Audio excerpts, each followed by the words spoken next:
Bonjour à tous, j'espère que vous allez bien. Cette fois-ci, on est parti pour un départ du bord, contrairement à la vidéo d'avant où on était en bateau.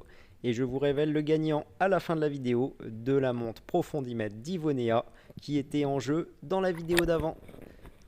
Désolé à ceux qui n'ont pas gagné, super à celui ou celle qui a gagné. Si vous voulez vous procurer cette montre de chasse sous-marine Profondimètre qui vous donne la température, bref, c'est celle que j'utilise depuis que je chasse, vous pouvez, je vous mets le lien en description. Sur ce, les amis, je vous souhaite une excellente vidéo et on commence par attraper un petit poulpe. Allez, c'est parti. Donc le petit poulpe, une fois remonté à la surface, je me dis qu'il est pas si gros et du coup, j'hésite à le tuer. Alors qu'est-ce que je fais? Je le mets dans le filet et je me dis que je prendrai la décision après. Voilà, on voit il s'accroche sur le harpon. Alors, donnez-moi votre avis, je trouve qu'on voit beaucoup moins de poulpes cette année. L'année dernière, on en voyait plein, on n'arrêtait pas de dire qu'il faut les prélever, et cette année, j'en vois beaucoup moins. Pourtant, je suis très souvent à l'eau, mais alors, voilà, je sais pas, donnez-moi votre retour. Moi, j'ai vu beaucoup moins de poulpes. Et donc là, c'est parti, je continue. Et l'idée, c'est de descendre à la base des têtes et remonter comme si on faisait de l'escalade, mais sans trop s'agripper sur les rochers, évidemment pour pas faire de bruit, pour remonter à la base des têtes, là où la houle vient frapper les rochers, et souvent les sards viennent se mettre là, et comme ça ils viennent grignoter tout ce qui tombe. Que ce soit les petites moules, les petits mollusques, et donc les petites algues. Mais là, j'arrive au-dessus, donc on voit qu'il y a de la houle, mais il n'y a pas de sard. Alors ça peut pas marcher à tous les coups, du coup il faut enchaîner les apnées. Dans une vidéo on se rend pas compte, on a l'impression que c'est super simple de faire des poissons, mais il faut enchaîner. Là je vois une jolie vieille, je descends dessus, et elle est quand même très correcte, et j'adore ce poisson, je décide de la préélever. Et celle-ci, donc je la ferai en filet pané tout simplement. Donc je vais lever les filets, enlever les arêtes soigneusement, la passer dans la farine, la passer dans un jaune d'œuf battu et ensuite dans la chapelure. Ça va faire comme une croûte autour d'elle. Tu vas faire frire tes filets panés dans l'huile bien chaude. Ça va devenir bien croustillant et ensuite tu trempes ça dans une sauce tomate légèrement pimentée si tu aimes bien le piment. Et je peux te dire que c'est vraiment exceptionnel. Voilà, la vieille. Moi, j'aime bien ce poisson. Et tout de suite, évidemment, on tue le poisson, on ne le laisse pas souffrir. Là, je te montre comment je recharge mon harpon. Tout simplement, donc, la flèche est reliée à un monophile au harpon. Le monophile, je le fais passer 2 fois pour avoir plus de portée. Voilà. Et après, j'arme le harpon grâce à des petits ergots qu'il y a sur la flèche. Donc, j'ai une petite ficelle entre les élastiques qui vient se mettre sur les ergots de la flèche. Vous êtes souvent à me demander les références de mon matériel. Alors pour la combi, des choses comme ça, je vous mets très souvent en description les références du matériel que j'utilise. Pour le harpon, je ne peux pas parce que c'est des harpons que je fabrique moi-même. Du coup, il n'y a pas vraiment de référence. En tout cas, là, c'était un harpon en 110 cm. C'est le mien, c'est celui avec lequel je chasse en permanence. Il a une flèche de 130, une flèche à ergot et un monoïde. Et il est monté en simple sans dos. Là, donc, je suis le long d'une paroi. Je me dis, je vais descendre donc le long de cette paroi, de cette falaise subaquatique, de manière à être caché en fait et à remonter vers la gauche pour essayer, donc toujours dans l'idée de surprendre dressard, et j'essaye toujours de faire mes descentes le plus caché possible parce que le poisson, on est dans son milieu et la moindre vibration, la moindre bruit, lui il est au courant.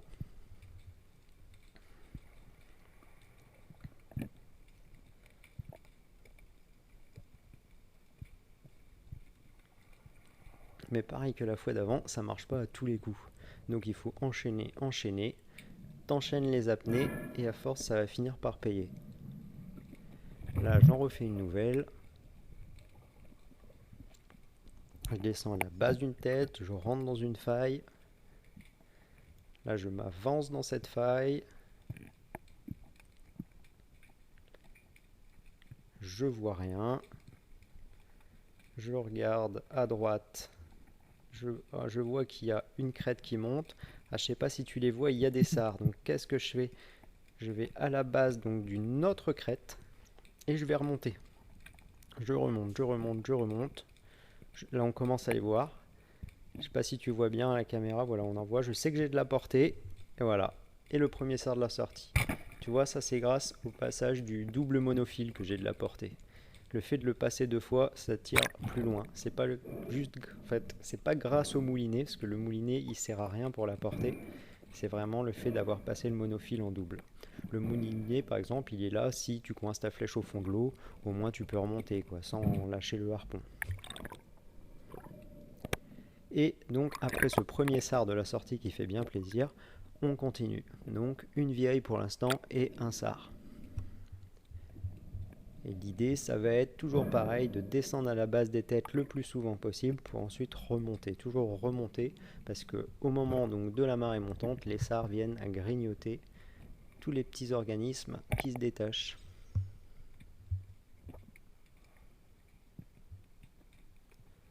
Et là pareil.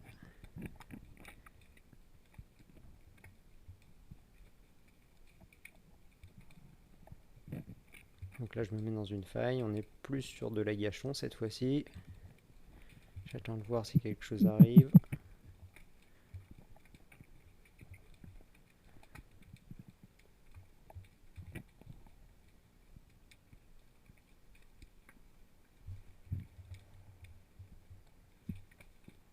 Là tu le vois là, hop, et je le tire. Un deuxième sard à la ceinture, presque. Est-ce qu'il va être à la ceinture? Ouais, malgré que j'ai tiré de loin quand même et qu'il était fuyant, ça va, je l'ai bien transpercé. Donc j'ai pas tiré, tu vois, j'ai tiré dans sa longueur. C'est pas la meilleure manière de tirer un poisson, il était fuyant. Bon, je sais que j'ai de la puissance avec le harpon, mais en principe, il vaut mieux le tirer quand il est vraiment de travers. Ça fait un peu comme une cible ronde et tu transperces le poisson de part en part. Quand tu es dans le sens de la longueur, c'est plus risqué. Bon, en attendant, là, il est bien transpercé. Tout de suite, j'abrège ses souffrances, je le tue. Et on continue.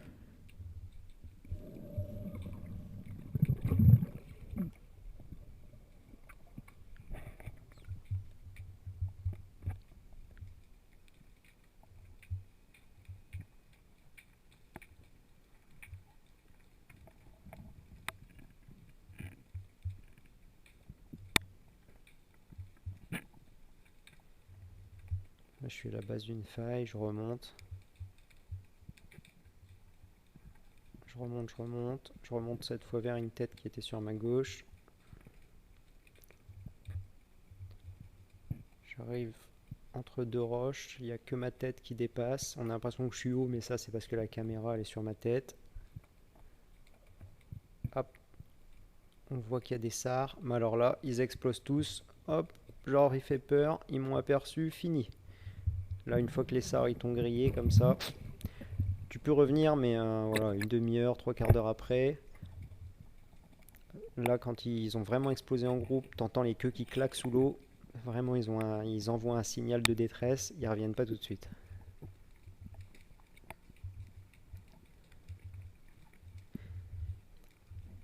C'est pas grave, je bouge, je change de caillou. Là, je dis tiens, c'est des beaux endroits, ça c'est très irrégulier, c'est vraiment ce que les sards adorent. Et là, tu le vois, celui-là, il est magnifique, inratable. Inratable, et pourtant, bah, je le rate magnifiquement. Je fais peur au groupe, enfin là, on peut pas pire, quoi.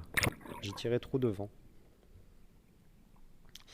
Voilà, ça arrive aussi. On peut pas faire que des super coups à chaque fois, que des flèches magnifiques. Des fois, bah, le poisson il a beau être à 50 cm, on le rate quoi. Et quand il est loin, on l'a. Enfin bref, ça arrive. Là, je me mets dans une faille et regarde, elle est magnifique cette faille. Regarde, il y a une vieille, elle, je la tire pas et les sards sont là. Lui, je le prends. Allez, un joli sard de plus. Je repars en arrière. Voilà, mais bon, là, vu le bruit quand même que j'ai fait, je suis peu confiant pour en revoir dans cette faille-là. Tu vois toutes les petites bulles qu'il y a, il y a pas mal de houle, ça c'est pas mal. Pas mal de houle qui vient se fracasser sur les rochers. Voilà, un joli sard, bien tiré, la colonne vertébrale qui a été touchée. Tout de suite je les tue hein, pour pas qu'ils souffrent. Hein. on prend leur vie, on les fait pas souffrir. On est bien content de les manger, donc le but, c'est pas de faire souffrir l'animal, c'est vraiment on le prélève, on le mange, mais il faut pas qu'il souffre, le minimum possible. Je retourne dans cette faille, mais moi je me doutais un petit peu qu'avec le tir du précédent, ça avait fait fuir le groupe, donc là je revois rien. C'est vraiment une très belle faille, la lumière en plus elle est magnifique, vraiment un très bel endroit. Là pour changer un peu, j'ai un trou à homard, donc ouais, je le repère de la surface. L'eau était très claire ce jour-là, c'était facile. Je vais aller le fouiller. Voilà, on voit une belle faille avec les graviers devant. Ça pour les homards c'est vraiment top. Une faille bien profonde mais qui abrite des fois des jolis homards.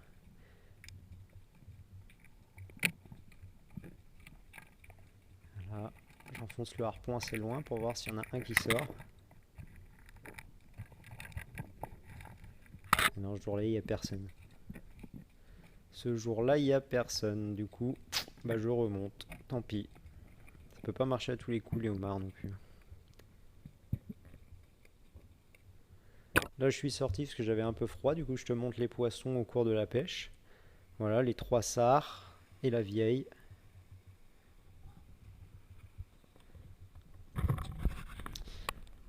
Parce que ouais, ça fait déjà un moment que j'étais dans l'eau, je rejoins Anthony et là on décide d'aller faire des sèches. Donc on va longer le sable, la délimitation du sable et des algues. Tu vois là on le voit bien à l'écran, la partie noire, la partie blanche. Bah, on va longer cette partie là, qui forme comme une ligne et souvent les sèches se mettent dans cette bordure. Et du coup nous on arrive pour les tirer. Et la sèche c'est un excellent céphalopode. Voilà, je suis Anthony. Bon, je le cadre pas bien malheureusement.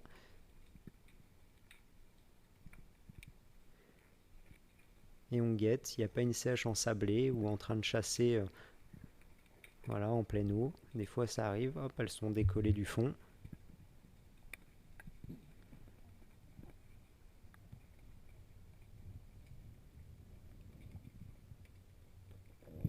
Bon là j'ai pas allumé ma caméra.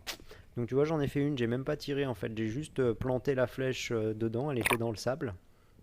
Et voilà, une jolie petite sèche. C'est dingue, hein, c'est des petits animaux comme ça qui peuvent cracher autant d'encre. Comment ça reste en plus dans l'eau. Voilà, là je cherche à la tuer.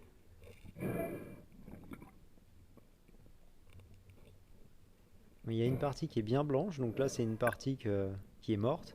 Et en fait il y a une partie qui reste vivante. Donc la pauvre je ne vais pas la laisser comme ça. Hop, je vais rechercher mon couteau pour la retuer.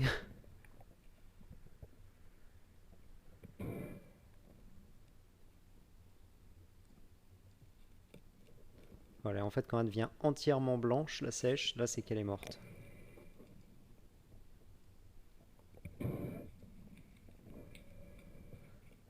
Ça y est. Et là, on enchaîne. Et là, regardez un peu ce qu'Anthony vient de pêcher. Regardez cette belle image, une magnifique sèche. Elle est belle celle-là, c'est vraiment un beau spécimen. Voilà. Et tout de suite, il la tue.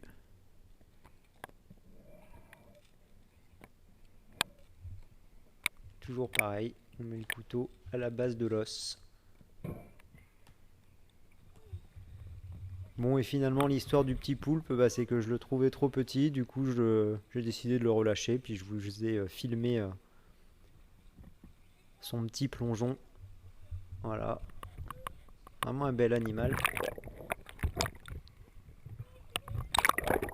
Il était vraiment petit, et j'en ai vraiment pas vu beaucoup cette année, alors peut-être qu'il y en a qui vont me dire « Ah, fallait pas le remettre à l'eau ». Allez, tout de suite, le tirage au sort pour savoir qui a gagné la montre.